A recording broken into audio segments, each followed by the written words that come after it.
सभी आरोपियों को, ज्यादातर आरोपियों को पकड़ लिया और आधे से ज्यादा पैसा रिकवर भी हो गया है। बचा कुचा पैसा है वो जल्दी रिकवर कराकर हम व्यापारी भाइयों को समर्पित करेंगे। और गुंडे बदमाश ये समझ लें, पहले भी एक धौलागढ़ गांव में इस प्रकार की लूट हुई थी। ये समझ लें, पलवल में गुंडागर्दी भूल जाएं। 25 करोड़ की लागत से पलवल का स्टेडियम सुधर रहा है। 100 करोड़ की लागत से 1.25 साल के अंदर सड़कें बन गई हैं। पलवल में आभूषण विक्रेता के साथ हुई लूट की वारदात के पर्दाफाश के बाद हरियाणा के खेल मंत्री गौरव गौतम ने बाजार का दौरा कर कानून व्यवस्था का जायजा लिया। इस दौरान उन्होंने व्यापारियों से बातचीत कर उनकी सुरक्षा से जुड़े मुद्दे पर चर्चा की। मंत्री गौरव गौतम के इस कदम पर व्यापारी समाज ने उनका आभार जताते हुए पुलिस प्रशासन की तत्परता की भी सराहना की। आइए देखते हैं क्या है खास खबर। मंत्री जी क्या कहना चाहेंगे? आज व्यापारियों ने आपको बुलाया है, लूट जो है प्रशासन ने वापस करी है। पलवल शहर में एक बहुत दुर्भाग्यपूर्ण घटना हुई थी हमारी व्यापारी भाई के साथ, और उसका बहुत तेज गति से हमारी पुलिस ने निराकरण करते हुए सभी आरोपियों को, ज्यादातर आरोपियों को पकड़ लिया और आधे से ज्यादा पैसा रिकवर भी हो गया है। बचा कुचा पैसा है वो जल्दी रिकवर कराकर हम व्यापारी भाइयों को समर्पित करेंगे। और गुंडे बदमाश ये समझ लें, पहले भी एक धौलागढ़ गांव में इस प्रकार की लूट हुई थी। ये समझ लें, पलवल में गुंडागर्दी भूल जाएं। किसी भी कीमत पर गुंडागर्दी नहीं होगी।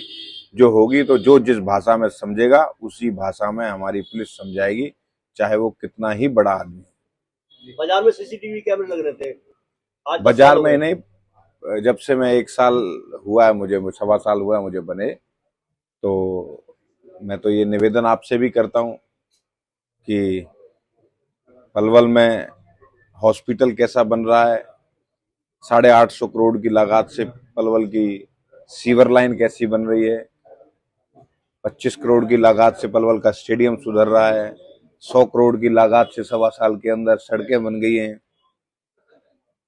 आगरा चौक का भी अब सौंदर्यकरण हो, हुड्डा चौक का सौंदर्यकरण हो, हुड्डा सेक्टर 2 में जहां से एंट्री होती है उसका सौंदर्यकरण की शुरुआत है। और आने वाले समय पर हम पलवल को बहुत सुंदर और अच्छा बनाने के लिए आपको चारों तरफ काम होते हुए दिखाई देंगे। अभी 1.25 साल 1.5 साल हुआ, धीरे धीरे जब टेंडर लगता है, टेंडर आदमी लेता है और काम शुरू होता है, चारों तरफ आपको पलवल के अंदर काम दिखाई दे रहे होंगे और कहीं ना कहीं काम चलता हुआ दिखाई दे रहा होगा, कहीं काम रुका नहीं है। दुकानदारों ने इंक्रोचमेंट को लेकर भी शिकायत की है। हम व्यापारी भाइयों से आपके चैनल के माध्यम से निवेदन करते हैं, खुद ही वो उस इंक्रोचमेंट को हटाएं, जिससे ग्राहकों को समस्या ना हो। अगर ग्राहक ज्यादा आएंगे तो फायदा व्यापारी भाइयों का ही है। अब ये सरकार व्यापारी, किसान, मजदूर हर वर्ग की सरकार है। अब वो सरकार नहीं है जो कांग्रेस के नेता कहते थे कि व्यापारी खून चूसते हैं, वो सरकार नहीं। केंद्र संसद में बाजार में पुलिस गश्त रहती थी, अभी तो गश्त रहती थी, गश्त रहेगी, आगे भी शुरुआत हो जाएगी। अभी उस पर काफी जो है सवाल उठाए गए विपक्ष की तरफ से भी, और यहाँ जो ये सुंदर सोसाइटी बन रही है उन पर ऐसी तोड़फोड़ विपक्ष का तो काम है सवाल उठाना, और उसे करना भी नहीं चाहिए क्योंकि बेरोजगार हो गए हैं वो लोग। लेकिन उनको इस बात का कॉमन सेंस होना चाहिए कि माननीय न्यायालय, उच्च न्यायालय के आदेश हाई कोर्ट के, वो सिर्फ पलवल के नहीं, पूरे हरियाणा के लिए थे। और सुनिए मेरी, कांग्रेस का तो काम ही यही है, घर बैठा दिए लोगों ने, बेरोजगार कर दिए। कभी व्यापारियों को खून चूसने वाला कहते थे, कभी सनातनियों को ये कहते थे कि निकल नहीं पाएंगे अपने घर से मेवात में जाके, तो उनको दिखा दिया लोगों ने। पर बात यह है कि माननीय न्यायालय का आदेश था, उसको वो लोग समझदार है, इस बात को जानते हो माननीय न्यायालय का आदेश है। लेकिन आरोप तो लगाना उनका स्वाभाविक है, कोई काम है नहीं ना उनपे, आरोप भी लगाएंगे वो। उन्होंने ये कहा कि खुद गौरव गौतम ने अपनी कोठी के बाद कब्जे कर रखे हैं। मेरे घर के बाहर कब्जे, वहां सुरक्षा कर्मी, मेरे घर का आदमी कोई रहता नहीं है, सुरक्षा कर्मी और लोगों के लिए है वो, मेरे लिए व्यक्तिगत नहीं है। व्यक्तिगत के लिए मैं 4 दिन यहाँ रहता हूँ, सफिशिएंट घर है भगवान की कृपा। परेशान है बदबू से, पड़ोसी वहां खाली पड़ी है प्लॉट। मंत्री, केंद्र संसद में महिला आरक्षण बिल पास नहीं हो पाया है, कांग्रेस की मानसिकता खराब है, महिलाओं के खिलाफ है, महिला विरोधी है कांग्रेस। और जिस प्रकार से अभी उनके समर्थित पप्पू यादव ने कितना घिनौना बयान दिया, ऐसे कांग्रेस को इस पर जवाब देना चाहिए। और कांग्रेसी जो बात करते हैं अपनी महिलाओं के बारे में, जरा स्पष्टीकरण दें किस प्रकार 27 तारीख को विशेष अधिवेशन है बुलाने चंडीगढ़ में, तो क्या कुछ फैसले बिल पास होंगे, कुछ बिल पास होंगे, महिला उसके लिए आरक्षण पर भी विशेष सत्र होगी चर्चा, लेकिन बिल पास के लिए बुलाया आरक्षण। मंत्री जी, व्यापारी इंक्रोचमेंट के लिए आप कह रहे हैं, लेकिन मैंने व्यापारियों से भी काफी बार रिपोर्ट बनाई है, तो वो कहते हैं कि हमें पार्किंग दी जाए, तभी तो जो गाड़ियां और मोटरसाइकिल है ये वहां खड़ी रहेंगी। इंक्रोचमेंट गाड़ी की नहीं बता रहे व्यापारी भाई, जो दुकानदारों के सामने इंक्रोचमेंट आने जाने की है वो गाड़ियों की इंक्रोचमेंट नहीं है।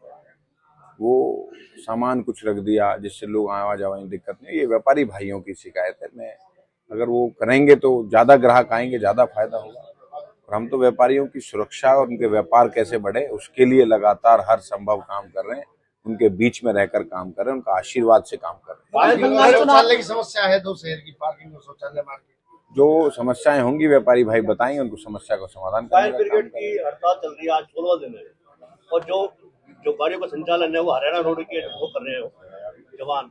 कोई उनकी डिमांड है, आधी से ज्यादा डिमांड उनकी मान भी ली गई है। कुछ डिमांड है सरकार से, हर आदमी को अपनी बात कहने का अधिकार है, लोकतंत्र है, हर आदमी अपनी बात करे। संजीदगी से आधी से ज्यादा मांगे उनकी पूरी कर दी। मुख्यमंत्री जी के पास मांगा, बंगाल में सरकार बनेगी, भारतीय जनता पार्टी की सरकार बनेगी, और जो बाबरी मस्जिद और हुमायूं की बात करते हैं उनको घर बैठाने का काम करेंगे। जो सामने आ रही है कि भाजपा के नेता वहां जाकर मांसाहार भी कर रहे हैं, और बोला ना मैंने, बाबरी मस्जिद बनवाने के सपने जो सोच रहे हैं कांग्रेस और टीएमसी, हुमायूं के लोग सोच रहे हैं कांग्रेस और टीएमसी, भूल जाएं इस देश में बाबरी मस्जिद नहीं बनेगी। कांग्रेस इस बात को भूल जाए। बंगाल की